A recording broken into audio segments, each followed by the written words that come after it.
জংলি চিতাবাঘ রাতের আধারে কুকুর বিড়াল সহ তৃণভোজী প্রাণীদেরকে খুবই নৃশংসভাবে জীবিত অবস্থায় ছিঁড়ে খায়। আর এ কারণেই জংলি চিতাবাঘকে তৃণভোজী প্রাণীরা যমের মতো ভয় পায়। তবে কথায় আছে না, যমের উপরেও যম থাকে। আজকের ভিডিও দেখলেই বুঝতে পারবেন যে যমের উপরেও যম কাকে বলা হয়। চলুন আজ আপনাদেরকে এই হিংস্র চিতাবাঘের সাথে ঘটে যাওয়া এমন কিছু মর্মান্তিক ঘটনা দেখাবো, যেগুলো দেখলে আপনিও বলতে বাধ্য হবেন এজন্যই হয়তো এই হিংস্র চিতাবাঘ ধীরে ধীরে বিলুপ্ত হয়ে যাচ্ছে। চলুন শুরু করা যাক।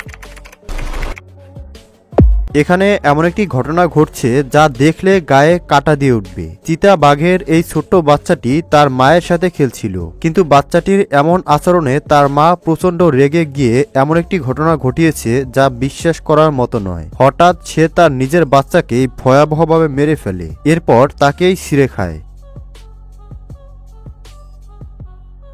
এই চিতাবাঘ তার বাচ্চাগুলোকে রেখে খাবারের খোঁজে বেরিয়েছিল। তারপর হঠাৎ গাছের মধ্যে পাখির কিচমিচির আওয়াজ শুনে গাছের ভেতরে থাকা পাখির বাসা থেকে পাখির বাচ্চাগুলোকে শিকার করে নিজের বাচ্চাদেরকে খাওয়ানোর জন্য নিয়ে আসে। কিন্তু বাসার সামনে এসে দেখতে পায় একটি ভয়ানক সিংহ তার বাচ্চাকেই ভয়াবহভাবে শিকার করছে। নিজের বাচ্চাকে এমন ভয়াবহ শিকার হতে দেখে চিতাবাঘের যেই পরিমাণ কষ্ট হচ্ছে, ঠিক একই পরিমাণ কষ্ট কিছুক্ষণ পর সেই পাখিদের মধ্যেও দেখা যাবে, যেই পাখির বাচ্চা এই চিতাবাঘ শিকার করছে। দুঃখজনক হলেও এটাই জঙ্গলের নিয়ম।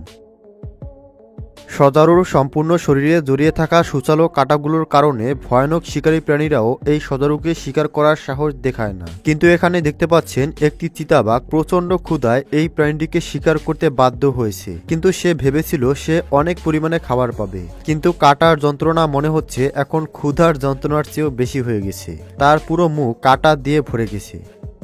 হঠাৎ জঙ্গলের পাশের রাস্তা দিয়ে যাওয়ার সময় এই চিতাবাঘ ট্রাফিক অ্যাক্সিডেন্টের শিকার হয়। গাড়ির সাথে খুবই মারাত্মকভাবে তার ধাক্কা লেগেছে। এই ঘটনায় বেচারা খুবই ভয়াবহভাবে আঘাত পেয়েছে। তারপরেও মানুষ দেখে দ্রুত ভাঙা পা নিয়েই জঙ্গলে পালিয়ে যায়।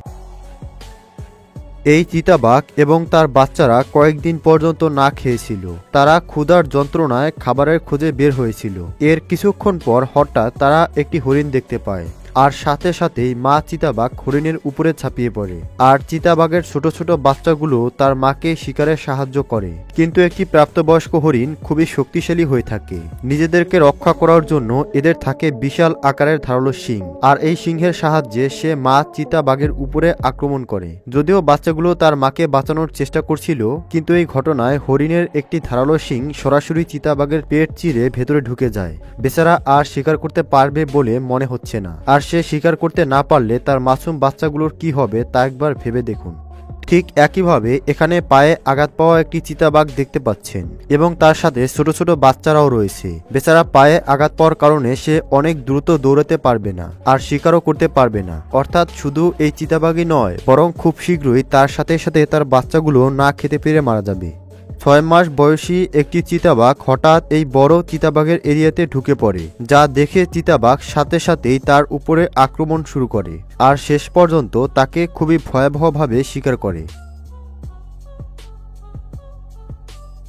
এই চিতাবাঘ হঠাৎ মহিষের সামনে তার বাচ্চার উপরে আক্রমণ করে, আর এতেই ক্ষেপে যায় মহিষের পুরো দল। তারপর সবাই মিলে চিতাবাঘের এমন অবস্থা করে যে এই চিতাবাঘ বেঁচে ফিরতে পারলে ভুলেও আর কখনো মহিষের বাচ্চাটিকে নজর দেবে না। জঙ্গলের প্রাণীদের মধ্যে ইনজুরি হওয়ার ঘটনা কোনো বড় ব্যাপার নয়। এখানে দেখতে পাচ্ছেন এই চিতাবাঘ কতটা ভয়াবহভাবে আহত হয়েছে। অনেক সময় প্রাণীরা শিকারী প্রাণীর হাত থেকে প্রাণে বেঁচে ফিরতে পারলেও এমন ভয়ানকভাবে আহত হওয়ার কারণে ধুকে ধুকে মারা যায়। একদল সিংহের এরিয়াতে ঢুকে পড়া এই চিতাবাঘের খুবই বেহাল অবস্থা করে ছাড়ে এই সিংহের দল। দেখতেই পাচ্ছেন সবাই কিভাবে তার উপরে ভয়ানকভাবে আক্রমণ করছে। এতগুলো সিংহের কাছ থেকে সে বেঁচে ফিরতে পারবে বলে মনে হচ্ছে না। শেষ পর্যন্ত খুবই ভয়াবহভাবে সিংহের হাতে তার মৃত্যু হয়। হঠাৎ এই চিতাবাঘটিকে দেখলে মনে হবে তার সাথে কিছুই হয়নি। খুবই সাধারণভাবে সে নদীতে পানি খেতে যায়, কিন্তু লক্ষ্য করলে দেখবেন তার চামড়া মাংস থেকে সম্পূর্ণ আলাদা হয়ে ঝুলছে। হয়তো কোনো হিংস্র প্রাণী তার উপরে খুবই ভয়ানকভাবে আক্রমণ করছে।